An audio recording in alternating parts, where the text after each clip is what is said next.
الحمدللہ وقفا والسلام علی سید المرسلین اما بعد۔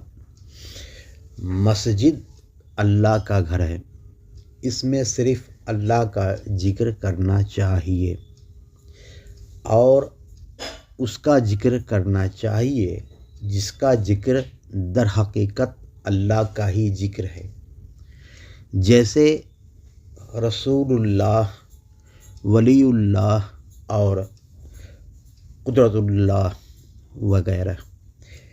ولی اللہ وہ لوگ ہیں جن کی ولایت پر اجماع امت ہے۔ علماء کرام کی دینی خدمات کو بیان کرنا چاہیے۔ مسجد میں اپنے لیے کوئی سوال نہیں کرنا چاہیے، اگر کوئی کرتا ہے تو اس کو پورا نہیں کرنا چاہیے۔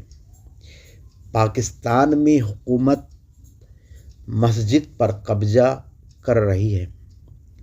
حکومت امام کو وظیفہ دے رہی ہے اور اپنا خطبہ پڑھنے کو دینا چاہتی ہے، جو حرام ہے، اور جب حکومت خطبہ پڑھنے کو دے گی تو وہ خطبہ اردو میں ہوگا، نہ کہ عربی میں، جو جائز نہیں ہے۔